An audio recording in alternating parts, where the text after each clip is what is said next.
Assalamualaikum warahmatullahi wabarakatuh. Perkenalkan, nama saya Andri Febriansah, NIM 0903 1381924109 kelas IB 5A. Baiklah, di sini saya akan menjelaskan laporan manajemen proyek sistem informasi, pengembangan sistem informasi minimarket berbasis web, yaitu latar belakang. Tersedianya sistem informasi yang baik akan sangat menunjang kegiatan pada suatu lembaga atau institusi.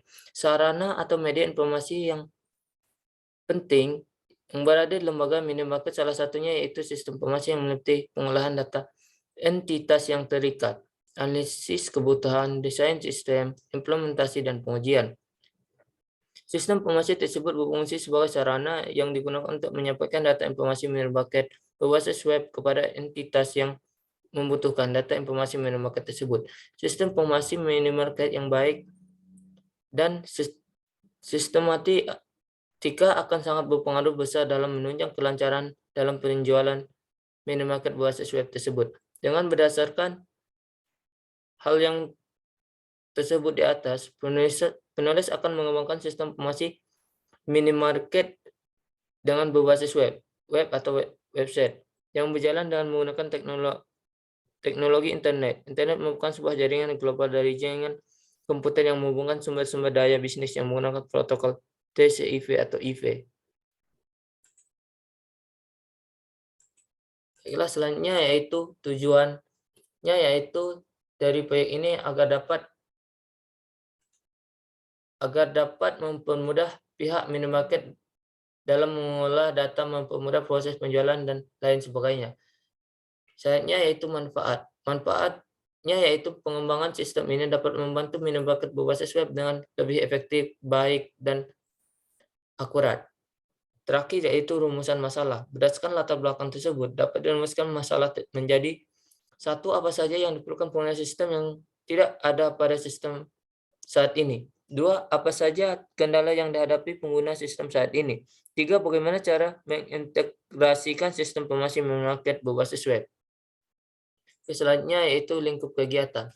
Yang metode yang digunakan yaitu waterfall.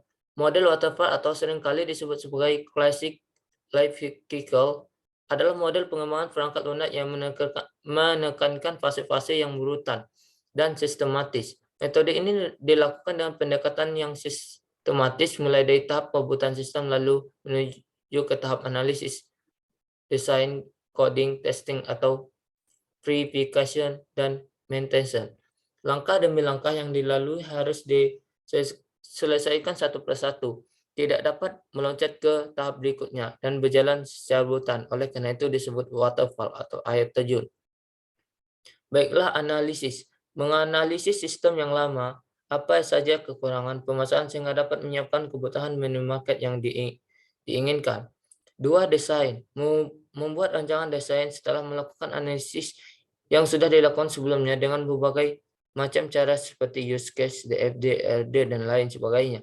Tiga, yaitu implementasi. Sistem telah dirancang dan dibuat sesuai keinginan, alhasil admin dapat mudah melakukan proses kerja lebih efektif dan efisien. Yang terakhir yaitu pengujian. Melakukan uji coba sistem yang telah dirancang serta melihat apa saja yang masih harus diperbaiki dan yang telah sesuai struktur organisasi proyek. Selanjutnya yaitu ruang lingkup. 1. Input data penjualan berdasarkan invoice dan monitoring VO. 2. Proses keluar barang dagang pada minimarket berbasis web. 3. Lapor penjualan pada minimarket berbasis web. Selanjutnya yaitu waktu dan jadwal. Metode yang digunakan metode waterfall. Jadwal proyeknya yaitu 87 hari, waktu pelaksanaannya dari tanggal 20 bulan 11 2020 sampai tanggal 1 bulan 6 2021. Anggaran biayanya yaitu Rp16.230.000. Selanjutnya yaitu cost benefit analysis. Yang pertama yaitu analisis payback periode, selanjutnya yaitu analisis return of investment atau ROI, selanjutnya yaitu analisa net present value atau NPV, terakhir yaitu metode internal rate return atau IRR. Baiklah, di sini anggaran proyeknya yaitu rincian dan manfaat. Total biaya atau TB. Tahun ke-0-nya yaitu 32.500.000, tahun ke-1-nya yaitu 2 juta, tahun ke-2-nya yaitu 3 juta, tahun ketiganya yaitu 4 juta. Total manfaat wujud atau TW. Tahun ke-1-nya yaitu 2.500.000, tahun ketiganya yaitu 3.500.000, tahun keempatnya yaitu 4.500.000. Total manfaat tak wujud atau TTW. Tahun ke-1-nya yaitu 8 juta, tahun ke-2-nya 11 juta, tahun ketiganya yaitu 16 juta. Total manfaat atau TM. Tahun ke-1-nya yaitu 10 juta, tahun ke-2-nya yaitu 14.500.000, tahun ketiganya yaitu 20.500.000. Yang terakhir yaitu project atau selisih TM dan TB. Tahun ke-1-nya yaitu 8 juta, tahun ke-2-nya yaitu 11 juta, tahun ketiganya yaitu 16.500.000. Baiklah, selanjutnya yaitu analisis payback period. Perhitungan analisis payback period sebagai berikut. Total biaya pengadaan sistem tahun ke-0-nya yaitu 32.500.000. Roket pada tahun satunya yaitu 8 juta.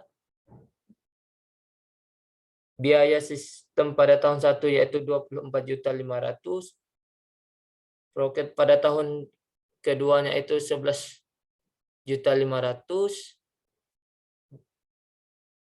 Biaya sistem pada tahun keduanya yaitu 13 juta. Sisa 13 juta dibagi 24.500.000 dikali 1 tahun sama dengan 0,53 tahun. Sehingga payback periode sudah dapat dicapai pada tahun kedua. Adapun secara detailnya adalah 2,5 tahun. Dapat disimpulkan bahwa rancangan sistem ini mencapai titik impas atau break even point pada waktu 2,5 tahun yang mana sistem mulai mendapat keuntungan pada tahun ketiga. Selanjutnya yaitu analisis return on investment atau ROI. Dengan metode ini, presentase manfaat sistem dapat dibandingkan dengan biaya yang dikeluarkan. Adapun perhitungan ROI sistem ini adalah biaya pengadaan sistem tahun ke-0 yaitu 32.500.000, biaya perawatan sistem tahun 1 yaitu 2 juta, biaya perawatan sistem tahun keduanya yaitu 3 juta, biaya perawatan sistem tahun ketiganya yaitu 4 juta. Total biaya seluruhnya yaitu 41.500.000. Sedangkan total keuntungan yang didapat adalah total manfaat pada tahun 1 yaitu 10 juta, total manfaat pada tahun keduanya yaitu 14.500.000, total manfaat tahun ketiganya yaitu 20.500.000. Total manfaatnya seluruhnya yaitu 45 juta. Rumusan ROI adalah ROI sama dengan 45 juta dikurang 41.500.000 dikali 100% sama dengan 8,43%. Artinya, sistem memberi keuntungan tahun ketiga sebesar 8,43% sehingga sistem layak digunakan. Selanjutnya yaitu analisa net present value atau NPV. Apabila diaplikasikan pada penerapan sistem yang baru, perhitungan nilainya dengan bunga diskon 10% per tahun, maka NPV min 32.500.000 ditambah 8 juta ditambah 11.500.000 ditambah 16.500.000 dibagi buka kurung 1 tambah 0,0.1 pangkat 1 dan 0.1 pangkat 2 dan 1 tambah 0.1 pangkat 3. NPV sama dengan 2,2,714,718 ribu rupiah. Dari hasil perhitungan di atas dapat disimpulkan bahwasannya jumlah keuntungan yang diterima sekarang oleh perusahaan pada tahun ketiga apabila sistem ini diterapkan adalah 2.714.718 ribu rupiah atau NPV lebih besar dari 0, maka proyek tersebut layak dilaksanakan. Selanjutnya yaitu metode internal rate return atau IR. Metode ini mencari tingkat bunga yang menjadikan jumlah sekarang dari tiap-tiap berikut, yang diskonkan dengan tingkat bunga tersebut sama besarnya dengan nilai sekarang dari nilai proyek. Misal, I1 sama dengan 10%, maka NPV 1 sama dengan 2.714.718 rupiah nilai NPV positif. I2 sama dengan 15%, maka NPV min 32.508 juta dibagi 1 tambah 0,15 pangkat 1, 11.500 dibagi 1 tambah 0,15 pangkat 2 ditambah 16.500 dibagi 1 tambah 0,15 pangkat 3. NPV sama dengan min 6.017,234 ribu rupiah. Nilai NPV negatif.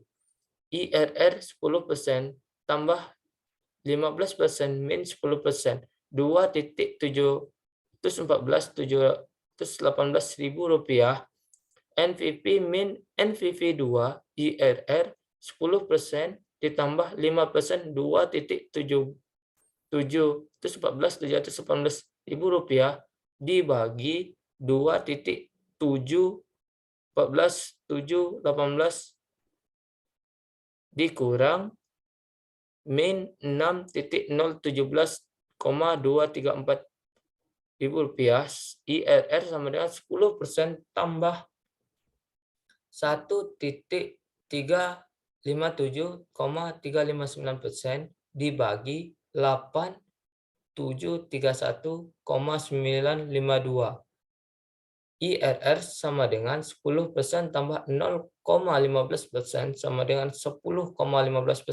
IRR 10,15%. Artinya proyek ini akan menghasilkan keuntungan dengan tingkat bunga 10,15% per tahun. Apabila tingkat bunga pengembalian return of return yang diinginkan 10% per tahun, maka IRR lebih besar 10%. Dengan kata lain, proyek dapat diterima.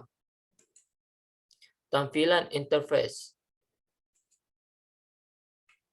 Yang pertama yaitu halaman dashboard. Yang kedua yaitu halaman transaksi. Yang ketiga yaitu nota pembelian. Dan yang terakhir yaitu data stok. Baiklah, itu saja presentasi dari saya. Mohon maaf apabila banyak kesalahan. Wassalamualaikum warahmatullahi wabarakatuh.